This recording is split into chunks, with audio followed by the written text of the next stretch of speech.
Y'all already know what it is. Your boy Yako, what it do? The outlet to reality, the holdest podcast in Vegas and Chicago. What up? This is the place where you want to hide from your drama or maybe hide from your baby mama. Just kidding. But anyways, fans, thank you for staying tuned. Don't forget to like, share, comment, and subscribe. Ching! And today we have one of the best guests, and I had to bring her back. The best author, social worker, professor, you name it, she got it. Give it up for Maribel Lopez. What's up, girl? I don't know if to get mad at you or what when you say that about your baby mama. I'll get you later. But Thank you. so happy to be here, David. Right? With like family. So I'm so happy to be here. Thank you for calling me back. Of course, girl. It was so hard to get a hold of you. I had to talk to, a few producers and, say your agent, and they kept putting me on hold. And, what I'm saying? I was already sweating. You see? I know. And I'm glad you're sweating because, I don't work on a Sunday. I know. I heard. Oh man, well, guys, I want to share a little quick story with my favorite person right here. So, while back, I'm not gonna lie to you, Maribel did a lot of concerts. I ain't gonna lie. So she had one of the big concerts, like we're talking way back. It was a big one, and I came through looking fresh, looking like French toast. Got a button down shirt. You know what I'm saying? And I've never really been to a concert. This is actually my first concert. And this is actually my first time actually hearing Maribel sing. So when I heard her sing, my heart stopped because I was like, dang, dang. And all the people was cheering. I was like, man, this girl's big already. You know what I'm saying? I don't even know her. And I'm trying to get through from the security guys. I'm like, hey, look, let me try to get there. You know what I'm saying? But honestly, girl, I'm gonna be real. I love your voice. I think your voice is very unique, to be honest. You have that, how you say it, like that fire that shines, and I think it's a gift that God gave to you. Yes, 100%. Thank you for saying that. It's interesting because for many, many, many, many years, I didn't like my voice. I thought I needed to sound like everybody else but myself. That's horrible. We should celebrate who we are, right? And that's then little by little, I started appreciating, wait a minute, this is my voice. I don't need to sound like no one else. Now, check this out. I used to love the way, like, for example, CC Winan sing, and also like Mariah Carey, right? And also Celine Dion. Oh, wait a minute, Whitney Houston. And I'm like, whoa, and Janet Jackson. And I'm like, I don't have their voice. What's happening here? But that's okay. I'm not supposed to have their voice. I'm supposed to have my voice, right?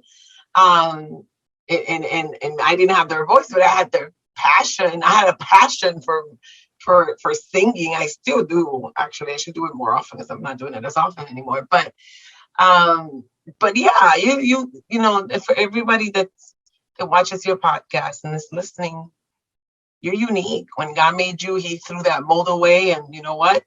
That's who you are. Celebrate you. One thing that I've learned, David, when you start celebrating who you are and you start shining your own light, just as you are, you give permission for others to do the same.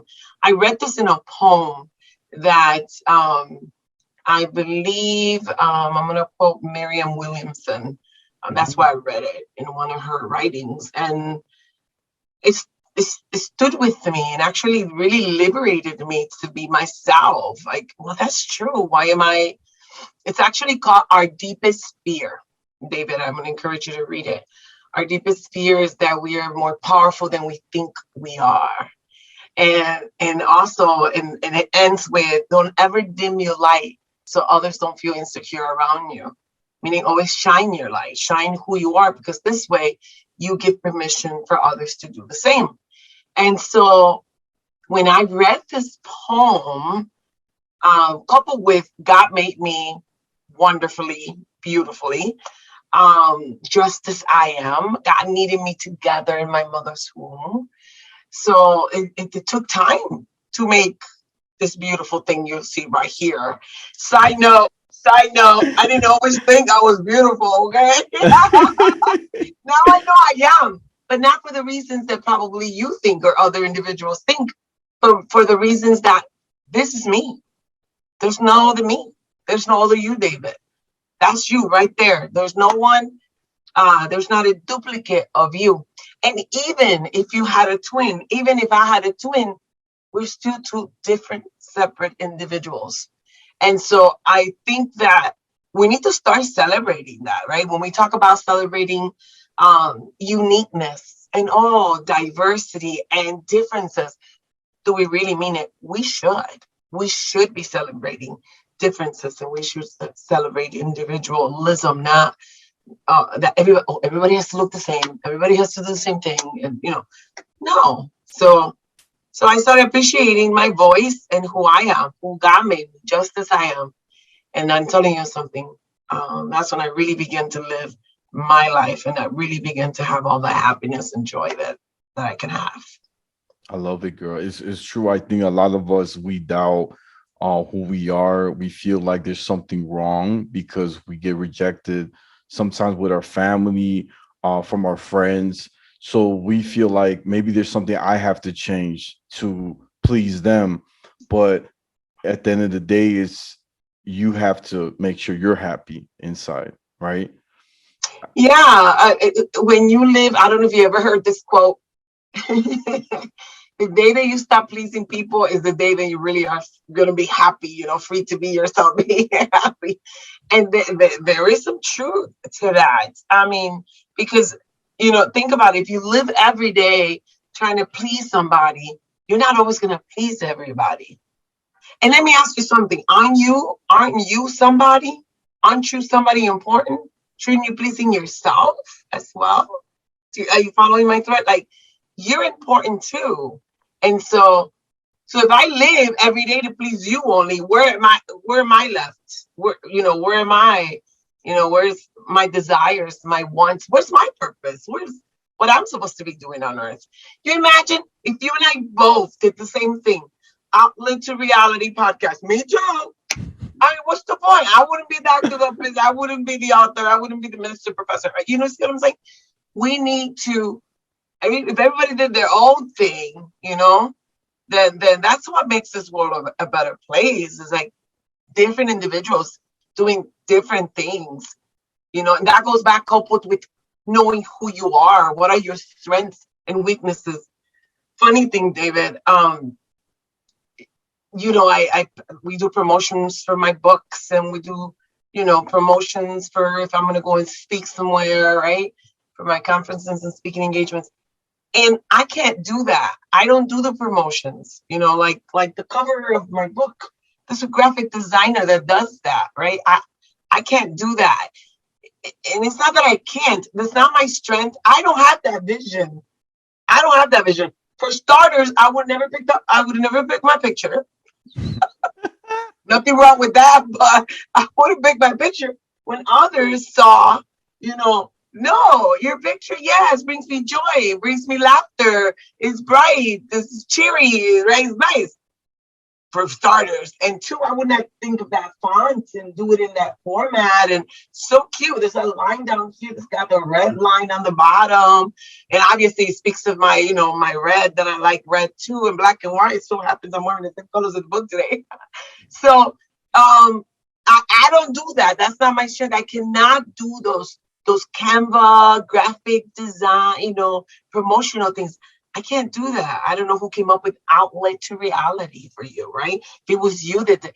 But that's why we're different, because we all have different strengths, right? And also different areas where we're good at. I think I talk a lot. I think that's my tool. That's my go figure. I'm a professor, a minister. I sing. So what's my strength? You got a lot. And you could cook too. You could cook too, girl. I ain't gonna lie. Even though I don't like cooking, I could cook, but I don't like it. We won't tell your husband this part. Yeah. Oh man, no, girl, it's really good. I think you're absolutely right. I think it is important to take care of yourself and this spread the love. I see a lot of couples, and I'm gonna pick at your brain just a little bit. So one of the big mistakes I see young people doing is that they're very codependent on their partner Mm, and they try to please them.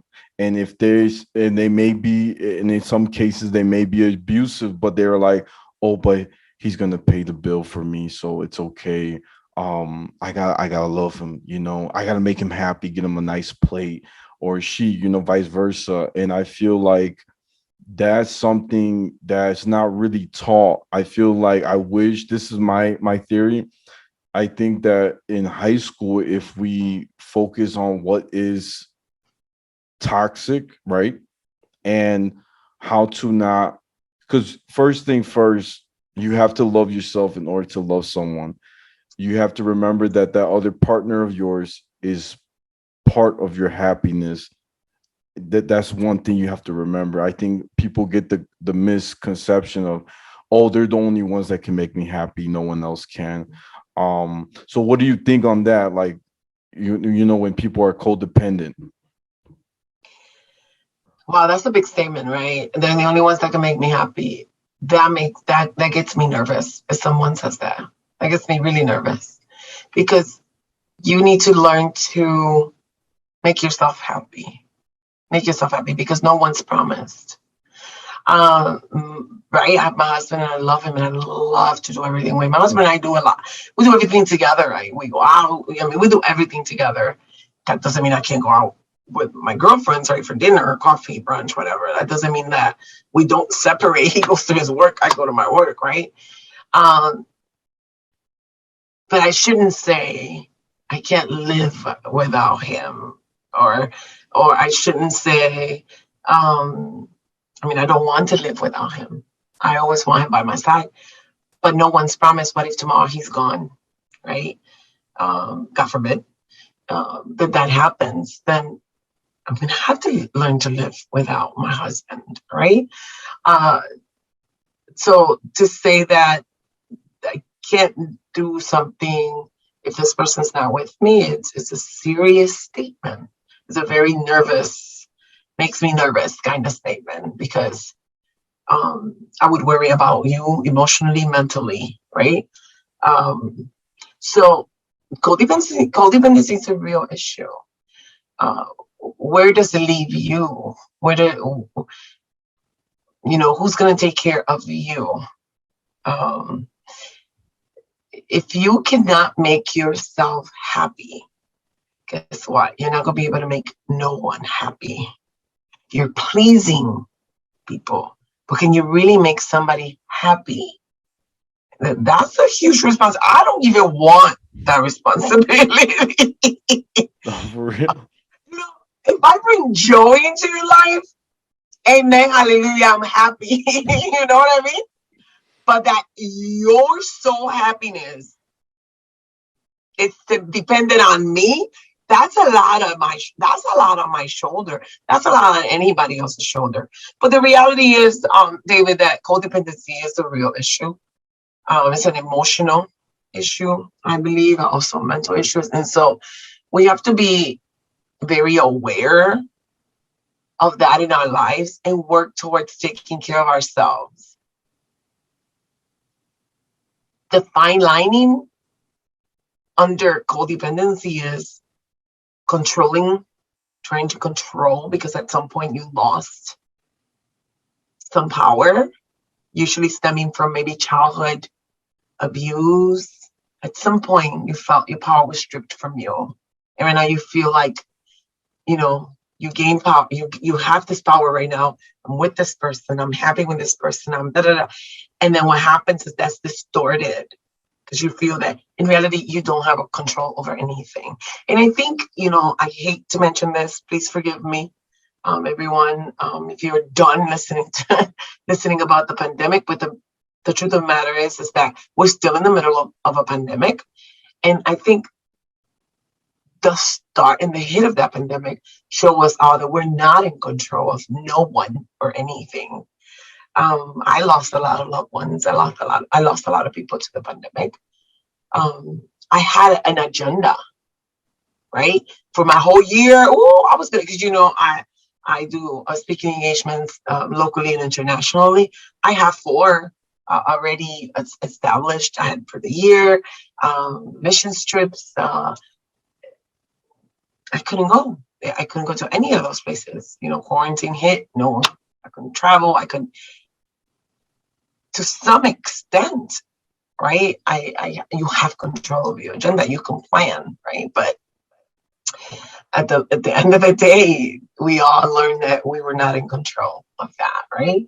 And so it's a big, it's a serious issue. If anyone feels that they they suffer from codependency and feel like I can't live without this person, I can be without this thing, or can be without this person, then you should see someone. You should see a professional. And I want to recommend the book. It's called Codependent No More.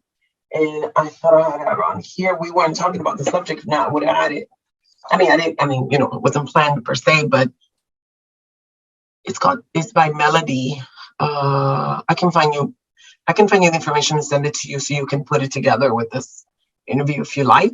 But it's called Codependent No More. And it actually started with, I think, was a study or a research with individuals who suffer from substance abuse. Why? Because that's a dependency, right? If you're suffering from some type of substance abuse, you're dependent on that drug. And so what happens is in reality, our codependent behavior can be also associated to codependent on someone, on a thing, right? Or a substance. So it's a serious thing. It's a sad thing too, to think that someone can live or their whole happiness depends on another person. Think about it. It's sad. It's a sad thing. Well, I was gonna say, crazy thing. Speaking of that, I went out one day and it was like a nice Latin social dance event, right? They were trying to get people to join their dance studio. And I met this beautiful woman. She danced with me, and I was just sitting down drinking, bottled water, and she sat next to me. She's like, "Man, you know how to dance?" And she's like, she started telling me her whole life, like out of nowhere. And she was saying how, I've been with this man for like 4 years, and we live together. The place is mine, and I feel like I do everything I can in my power to make him happy, and he's just never happy. And I try to, and I feel like he's changing. Like I feel like he's gonna change. And I heard those big words, gonna change, and then I heard I try to make him happy every day. So I was like, look, girl, I'm gonna be honest with you. I don't know. We don't change no one. Yeah, I tell her, I'm so sorry. I have to break the news. You ain't never gonna change him. Even if you want to, I was like, it takes that person if they want to change. And I asked her a serious question. I said, are you happy? No, no, no. It's not me. It's him. I want him to be happy. And I said, it's the sad part is that I feel like you lost who you are. I told her straight up. And I said, look, I think you're a wonderful person. You seem very, smart, young person. And I feel like, you should write down a piece of paper. This is what I usually do when I'm stuck. And I put like a chart where it says pros and cons. And I compare all the pros, why I should stay or continue this plan, and all the cons, why I shouldn't, like why it's a mistake, right? And you compare it, and if one is higher than the other, it kind of helps you to realize what you gotta choose. And then she goes like starts getting a little sad, and she goes, but like I don't want to kick him out. And I said, look, sometimes the biggest blessing for anyone is to walk away from their life. And I said, I know it's hard because every day you have created a routine with that partner. So you're already used to, I don't know if you make breakfast for him, massage his feet, put some gel in his hair. I don't know. But you see, you feed him Cheerios. But I told her, look, you have to, sometimes it's good to be away from it, you know. And even though it sounds hard that you telling him, look, you gotta go back with your mom, or go back, you have to first, take care of yourself. And she was like, at the end of the conversation, right? I don't even know this person. She gave me a big hug, and she teared up a little bit, and she said, thank you for listening. And I said, that's all I can do. I'm saying that honestly. Yeah. It's the truth. This is just so much as an individual. That's pretty much, Yes. Yes. Um, yeah, you gave her some good advice. No one, we don't change. You don't change anyone. The person needs to want to, right? Something different, a difference for their life, something different. Sometimes you need professional help, and that's okay. It's still very much taboo, right? In some cultures, to go and see a therapist, a counselor, a psychiatrist. But sometimes that's what you need. You need a little extra help. We have to. They're trained professionals. Now think about it. When you're 2/3, where do you go? the dentist. Exactly. You need to go to the professional. I'm not going to go to my podiatrist. It's the foot doctor. Now if my tooth is hurting, I'm going to go to the dentist. I'm going to go. So you need to go to professionals. So sometimes if you need the help, then and you do. And that's important. That's taking care of you. Getting yourself healed from codependency is taking care of you. It's self-care. It's loving yourself. It's understanding that you are also important. The individual you is important, and you have to take care of that too. When you're taking care of when you take care of yourself, you can take care of others. But if you don't take care of yourself, what's left? It's like an empty cup. I wish I had an empty cup here. I don't have an empty cup, but I have a cup, right? And it's got some stuff in here, but can't pour. I cannot pour to you, David, if I don't have anything in this cup. This cup is you. So you can pour out of an empty cup. So you have to be well and healthy and emotionally, mentally, physically, sometimes even financially, right? Some people come to you because they need $20, $30, $50. If you don't have it, right? How can you give it? And so the same thing with codependency. You have to take care of you in order to be well for others, so that you can be a complement to others, so that you can, specifically if you're going to enter into a romantic relationship. It's so funny, right? Some people are always looking for that perfect soulmate, the Right. perfect person for my life. He needs to be perfect. She needs to be perfect. Are you perfect? Don't be asking for something you can't give, That's true. right? You'll be asking for something you can give. I hope you're the good soulmate that you're looking for.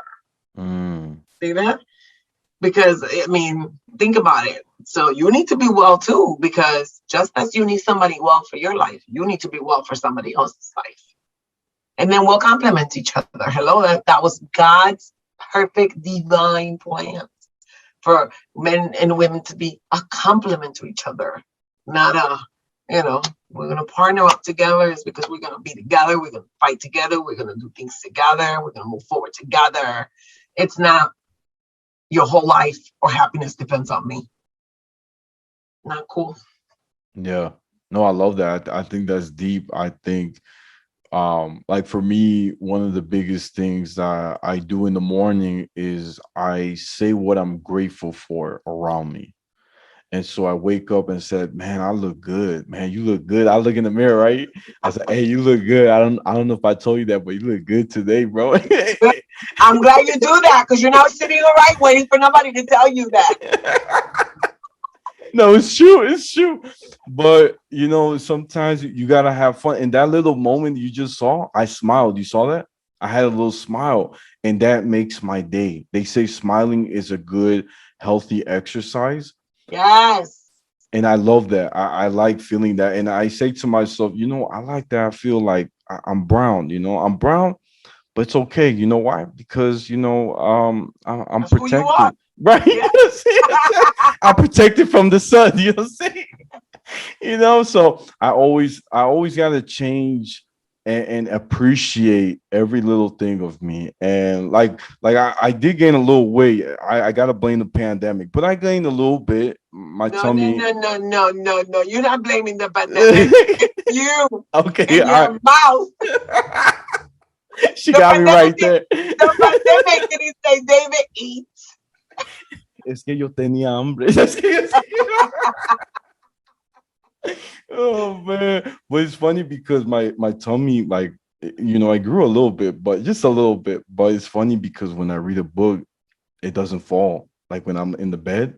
So I like that. I was like, man, I don't need an extra table. Ya tengo You, un table. You think it's- you're terrible, David.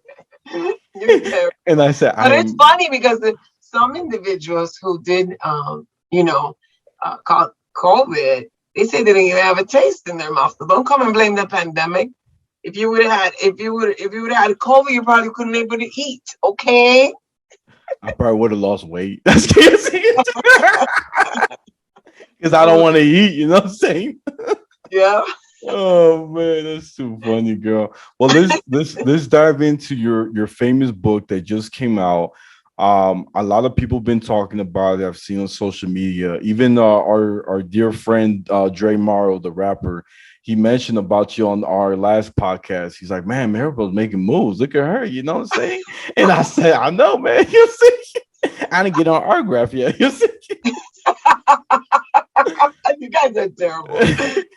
so so girl, tell us this new book, what's been different from your other book. I remember you made the other one about the quotes, like quotes that Yeah. stood out to you. And oh yeah, there it is. That's the one I had you last time. Yeah, yeah. So what makes this one so different, and why you think people are gonna love it? I want to hear your input. This is your moment to shine. And I also have to share the English one because that's the Spanish one. The one that you see here, that by the way, won bestseller. This one doesn't have the sticker, but it won bestseller. It's a bestseller on Amazon. And then this is the translation to the English one, which is this one. God's not mad at you. So it's two different pictures. I'm still in the cover. This is the Spanish one. This is the English one. God is not mad at you. In fact, he loves you. What makes this book so special is that it is my life's testimony, David. I have to warn you. I have to warn you because, we're like family and you love me. And I love you. And you could be reading some harsh things in here, some really harsh things. And so, but it's the reality. But at the same time, you're going to find hope. You're going to find love. You're going to find inspiration with my life. And in spite of everything that I lived and all that I went through, here I am. I accomplished all of my desires, right? Like going to school, and statistics will tell you, because of what I went through, that I should not be here, or that I should be abusing some substance, or that I should be in jail, or probably dead, not here.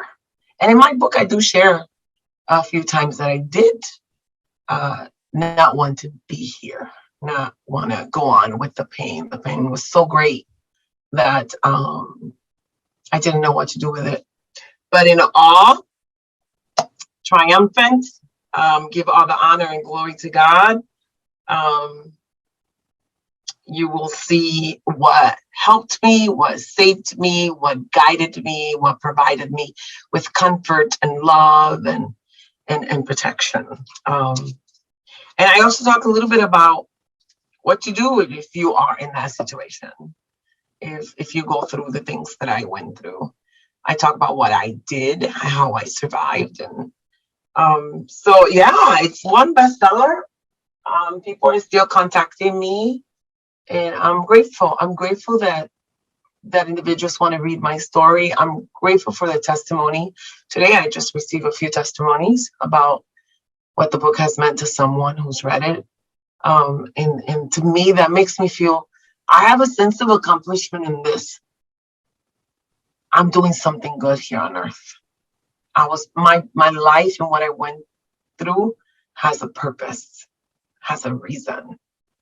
Um, and it's not that it didn't have meaning, but it has a different meaning for me now. Has a different meaning, and that's why it's so special because I became vulnerable. So, having said that, I I want to know how the book, inspires you, or how my story has helped you. I don't want answers or questions asked to, right? Whether um, it is a good book or not. That's not the point. This is my life. This is my story. I don't need to prove anything to anyone. And all I want it to be is a source of hope and inspiration, and a source of a good resource as well for others who are reading it and gone through what I went through. Wow. And can you tell us a little bit of your process when you were writing your book? Like, do you like lock yourself up for like a couple weeks and then you're like, hey, I can't be with nobody. You like telling your husband, I gotta be alone, Kate. Don't talk to me right now. You know what I'm saying? And you're on your computer typing, you know what I'm saying? With your little typewriter. Typewriter, my typewriter. Yeah. But what's the process? Because honestly, I know a lot of people that write books and they get stuck. Like they have writer's block. Y se enoje. They get mad. You know what I'm saying? And I want to know what is your process on when you were creating that book. Praise the Lord. Yeah, you do get a writer's block. You really do. But you gotta get past that, man. You really do. But how do you get past that? Is that you're kind to yourself. It also has to do with the topic, right? For me to write my life story was very, very difficult. Was painful to go back to areas that were healed, closed off, and now I got to go back to it because I'm writing my story because I want to help other people, right? And so it's only a 200-page book. It's not a big book. And it took me about a year and a half to complete it. Because within that time, there were times that I had to write some parts that were very difficult.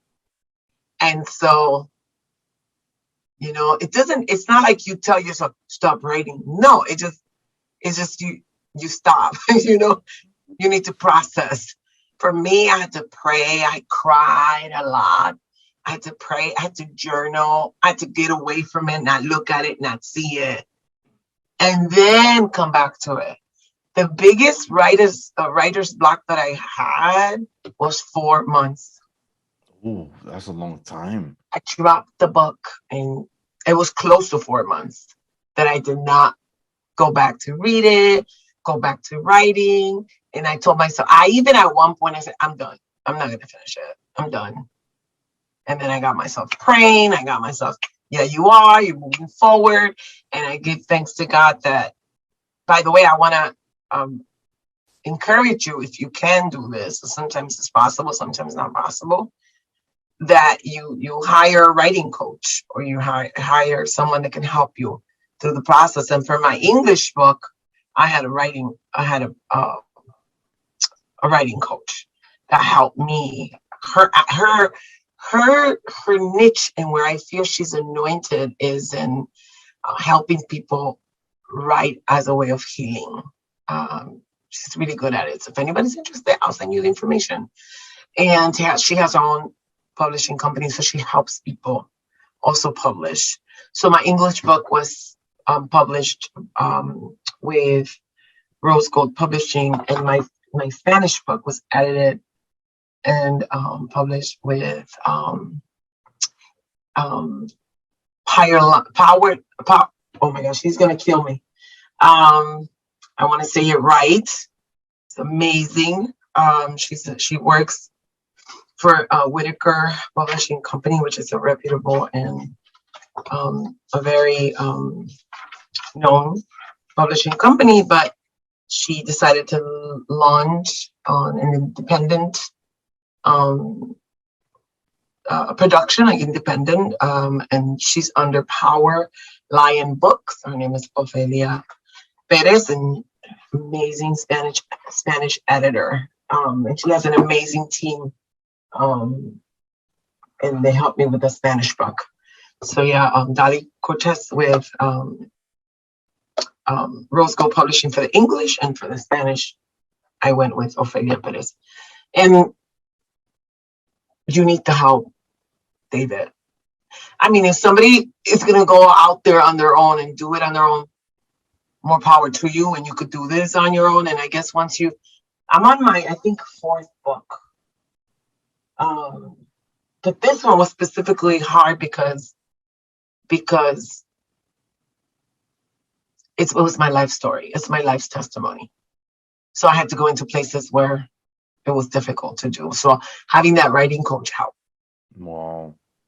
But if somebody, want to go out on their own to do it, you can. Just, I think you need a support system. And depending on what you're writing about, right? Yeah. If it's personal and you went through some trauma, I suggest you need help. I didn't need to, thank God, but I even considered going back to therapy to finish the book. Whoa. Well, I was already done with therapy. So, so to speak, you're never done. It's good to have somebody to talk to. It's good to always have that one person, that professional that you can always, process things with. You had a therapist before. You liked it. Oh, I loved it, girl. I ain't gonna lie. We still talk. I actually had him on my podcast like 3 weeks ago, so it was really nice. Awesome. Yeah, you gotta watch it, girl. It's really nice. We hit a lot of good points that it really makes you think outside the box. So I'll send you the link. I was gonna ask you something. So maybe you can help me because you said you know a writing coach. So I have so pretty much I'm gonna give you a little backstory, this true story. My professor was gonna help me get my story, right? Me being a first Latino Jew to have a podcast in history. She wanted me to be on the newspaper. So she told me to write a personal essay. I put it together and I met with actually on through email one of the head people for this big newspaper company in Chicago that's been around since the 90s. And pretty much I met with the editing chief, and he didn't like my story. She told me to put a personal essay and he didn't like it. And it was crazy because, my story is very unique. It talks about being bullied and how it was a struggle to be part of the Jewish community and finally being accepted, and then using this platform, the podcast, to give voice for Jews of color. That's a big one. And the guy who's the chief editor, he's the head of like this big Jewish newspaper. He didn't like it. He said, this is not relevant. Pretty much. That's all he told me. And I said, I know it's not relevant because it doesn't relate to you. You know what I'm saying? This is something different that's never been told. And so I went back to my professor and I said, look, I don't think he likes it. I sent him 3 different, revised essay. She goes, send it to me. I probably know some people because I work with a lot of journalists and we can make it happen, right? I said, okay, cool. So I had 3 of my biggest close English professors that I'm very, very close to, my high school professor, teacher, and my college professor. So I had 3 different people looking at my personal essay and revising it, giving me feedback. And now I have it kind of created. It took me like a good 6 months to put together. And it's only like a page and a half because they wanted me to keep it short.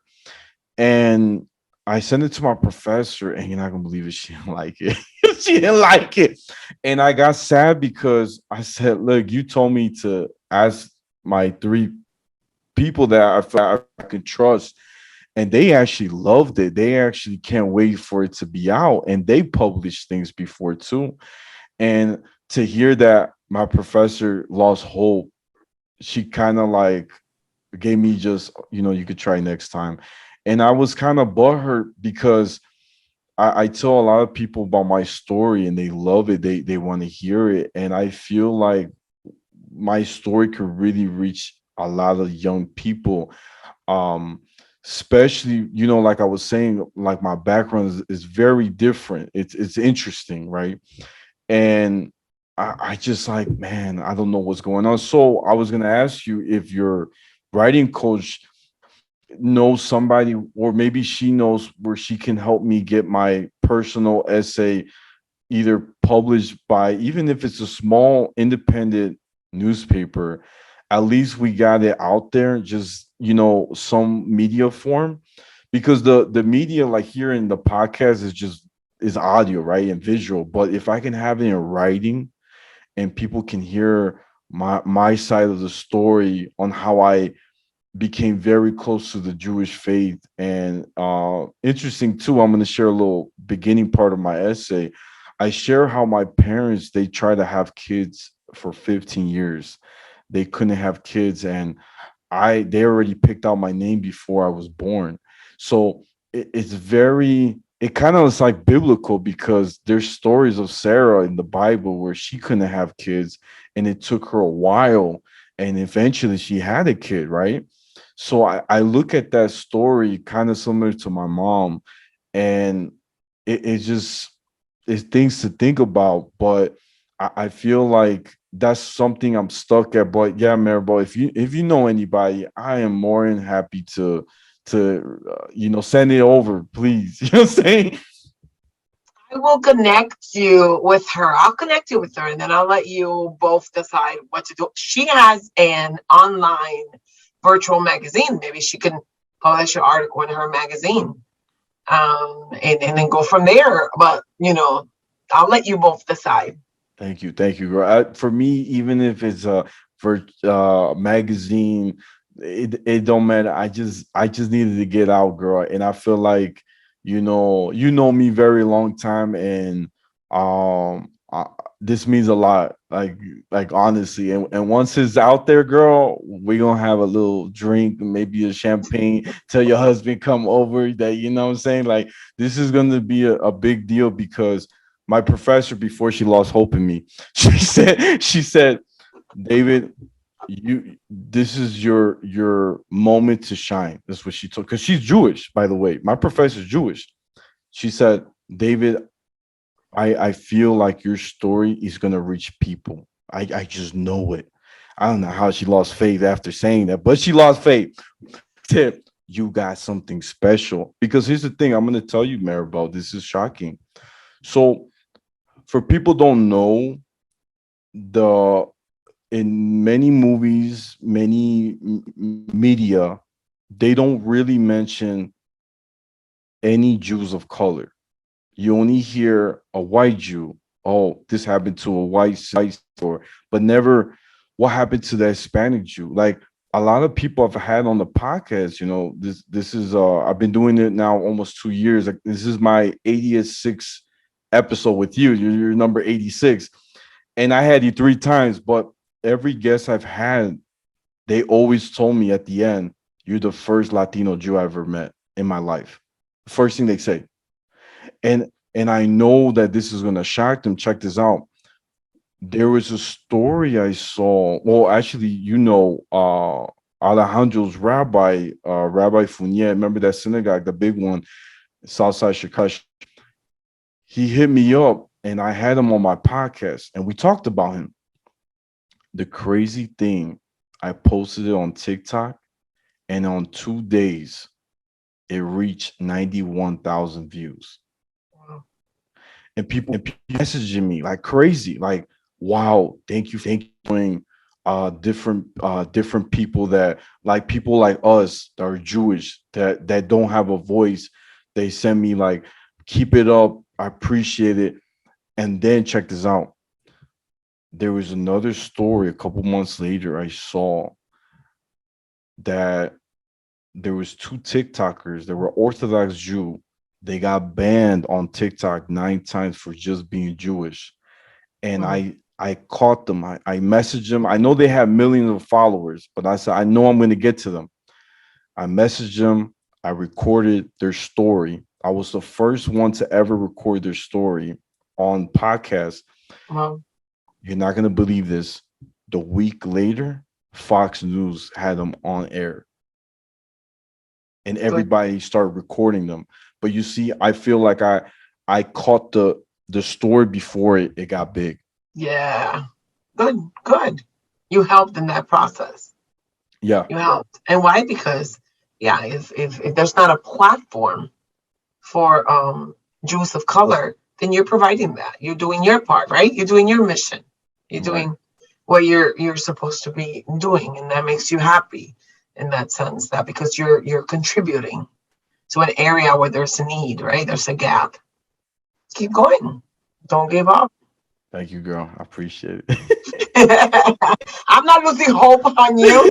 Thank you. See, I love that you're real. See, I know that's how I know you have my support. That Yeah. 100%. You didn't say, "Oh, I hope next time." You know what I'm saying? You know what I'm saying? I'll catch you later. You know what I'm saying? Oh man, girl. No, I'm really happy. I'm very excited. I enjoy this, episode with you, and I'm very happy I had you. You're probably like one of my most I've ever had back on the show. This is, the third time. That's how you know I love you so much. I had to bring you back. You know what I'm saying? My heart was telling me, listen to your heart when you know. That's I know.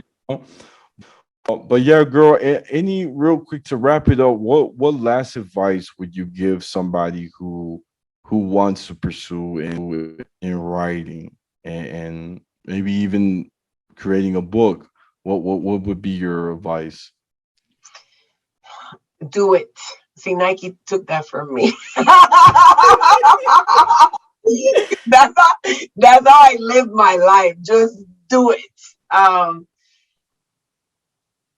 I wondered. I've always wondered if I was a writer, if I was an author, and I asked a very talented writer, and I asked him, and he's an author too, and he was an English teacher, and I said, "How do you know you're an author? How do you know you're writing?" He said, "If all you think about is writing, if all you think about is writing, you're a writer, you're an author." And so, well, he said, "You're a writer, and you can write your book to become an author." And then he said, and then I was like, "Really?" He said, "Just write, Maribel, write, and then just write, and then ask the professionals, like editors to edit it, and you write." Right. So my advice to you is if you're all you think about is writing your story, write your story. If all you think about is writing that book, do it. Write that book. In my book, um, God's not mad at you. In fact, he loves you. In my book, I encourage you to write your story, even if you don't publish it, because there is healing in writing your story. You're going to be able to make connections. You're going to be able to see things that you didn't see before. You're going to be able to look at where you come from, how you've made it this far. How did you make it this far? You're going to find a story within that story. And so I encourage everyone, all your podcasters, write your story. I journal since the age of 14. I love writing, and it has helped me heal from so many things that I needed healing from. But it's so liberating to write your story. So if you want to write a book, again, write the book. You want to publish it, get some support, get some help. And if you need help writing your story because there's some pain in that process, then get a writing coach to help you in that process. I love that, girl. Thank you. Thank you. As you guys know, this is the Outlet to Reality. The hold is podcast in Vegas and Chicago every Tuesday. Don't forget to like, share, comment, and subscribe. Ching! Y'all know where to find me. I'm on IG, YouTube, Spotify, the outlet to reality. My TikTok is at Yakov28 and my Snapchat take won't pass it. And Maribel, where can my fans find you? www.drmaribellopez.com. And of course, you can find me at Amazon and the author's page, Dr. Maribel Lopez, and all my books will come up. Perfect. Thank you guys. Peace.